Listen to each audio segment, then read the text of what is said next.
नमस्कार and welcome back. I am Amit Sharma. 38 billion dollar सच में बहुत बड़ा अमाउंट है। 38 बिलियन डॉलर बहुत बड़ा अमाउंट है। ये हमारे लिए, हमारे देश के लिए और हमारे लिए, आप और मेरे जैसे जनता के लिए सोचने वाली बात है, चिंता का विषय है।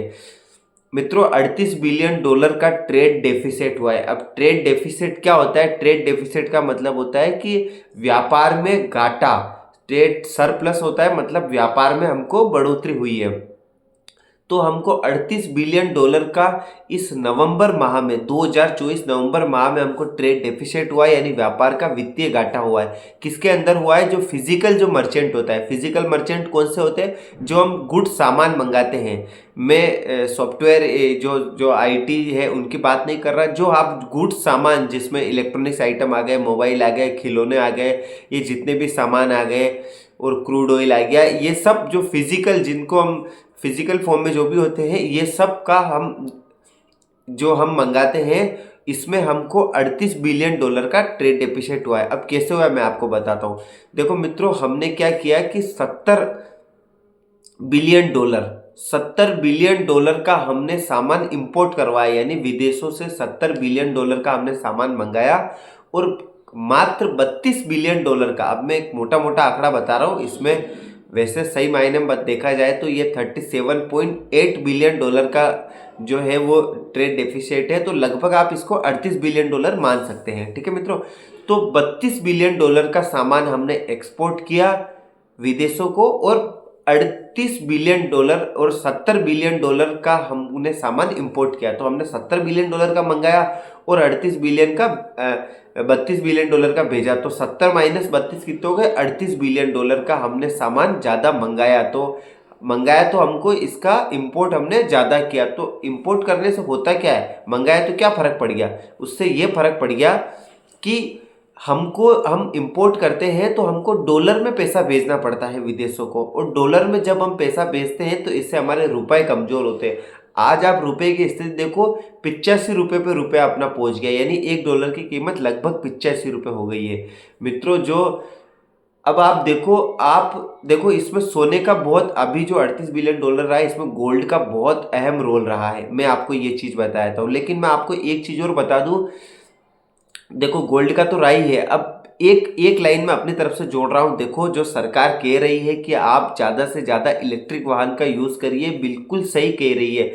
हम जितना पेट्रोल डीजल का यूज करते हैं, इसके लिए हमको क्रूड ऑयल मंगाना पड़ता है, और क्रूड ऑयल से हमको बहुत सारा पैसा, हमको बहुत क्रूड ऑयल इंपोर्ट करना पड़ता है, और इससे हमारा बहुत सारा डॉलर जो हमारे पास रिजर्व बैंक में रखा है वो हमको विदेशों में भेजना पड़ता है। इससे कहीं ना कहीं हमारी इकोनॉमी में भी फर्क पड़ता है, और कहीं ना कहीं हमारे रुपए की कीमत और गिरती जाती है। तो ये तो एक विषय दूसरा हो गया।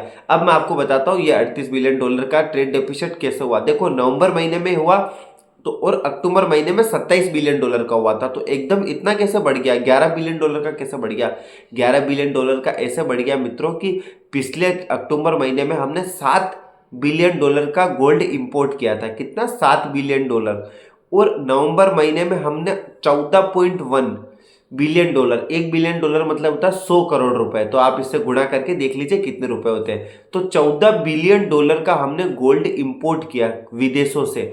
अब देखो क्या है ना, भारत के अंदर एक पद्धति है, चाहे आप हो चाहे मैं हूं, हमारी क्या स्थिति रहती है कि हमारे पास थोड़ा सा पैसा आया तो हम आजकल डिपॉजिट करने की स्कीम थोड़ी कम हो गई लोगों की, और लोगों का ये रहता है कि हम गोल्ड खरीद ले, क्योंकि गोल्ड एक ऐसा सिस्टम है कि जब तक चाहो तब तक पहनते रहो, जब मुसीबत आए तब तक आप गोल्ड लोन ले सकते हो, कुछ भी कर सकते हो। तो लोग गोल्ड में बहुत ज़्यादा इन्वेस्ट कर रहे हैं। तो इसीलिए गोल्ड, और शादी त्योहारों का भी सीजन है, और गोल्ड में थोड़ी रुचि लोगों की बहुत ज़्यादा बढ़ गई है।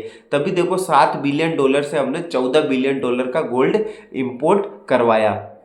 तो 7 बिलियन डॉलर का तो ये हो गया। दूसरा ये कि हम सामान बहुत ज़्यादा, फिनिश गुड बहुत ज़्यादा मंगा रहे हैं, हमारे देश में हम प्रोडक्शन बहुत कम कर रहे हैं। तो ये कहीं ना कहीं सोचने का विषय है। अब कौन से देश है जिनसे हम इंपोर्ट करते हैं, और कौन से देश है इसको हम एक्सपोर्ट करते हैं? देखो मित्रों, सबसे ज़्यादा हम जो इंपोर्ट करते हैं वो है चाइना। चाइना से हम सबसे ज़्यादा इंपोर्ट करते हैं। दूसरा हम करते हैं सऊदी अरेबिया से इंपोर्ट करते हैं। इराक, जो कि बिल्कुल बर्बादी की कगार पर है, उससे भी हम बहुत ज़्यादा इंपोर्ट करते हैं। चाइना, इराक, सऊदी अरेबिया और स्विट्ज़रलैंड, इनसे हम इंपोर्ट करते हैं बहुत ज़्यादा, यानी इनसे हम ट्रेड डेफिशिएट में रहते हैं। और सरप्लस में किससे रहते हैं? वो रहते हैं यूनाइटेड किंगडम यूके से, यूनाइटेड स्टेट ऑफ अमेरिका से रहते हैं, वियतनाम से रहते हैं, हांगकांग से रहते हैं। इन देशों से हम सरप्लस में, यानी हम इनसे इंपोर्ट कम करते हैं और इनको सामान एक्सपोर्ट ज़्यादा करते हैं। तो देखो, हम इराक से, सऊदी अरेबिया से इंपोर्ट क्यों करते हैं? हम स्वाभाविक उनसे क्रूड ऑयल मंगाते हैं, तेल मंगाते हैं। और आप जो मोटरसाइकिल चलाते हो, आप जो कार चलाते हो, उसमें पेट्रोल डीजल, जगह जगह पेट्रोल पंप खुले हुए, तो पेट्रोल पंप से आप पेट्रोल भरवाते हो, तो ये हमारा बहुत सा पैसा क्रूड ऑयल में जा रहा है। इसीलिए सरकार कह रही ज़्यादा से ज़्यादा इलेक्ट्रिक वाहन का उपयोग करिए। कोई एक दो खराब निकल जाए उसके चक्कर में आप ऐसे मत पड़िए। इससे हमारा देश का पैसा भी बचेगा, हमारा खर्चा भी जो 5 रुपये किलोमीटर है वो 10 पैसे 20 पैसे किलोमीटर पे आएगा। ये एक अलग विषय है। ये है ट्रेड डेफिसिट का, मैंने आपको बता दिया। ये भारत की स्थिति है और आगे जो डेवलपमेंट होगी मैं आपको बताता रहूँगा। देखते रहने के लिए धन्यवाद। चैनल अच्छा लगे लाइक सब्सक्राइब करिए। नमस्कार।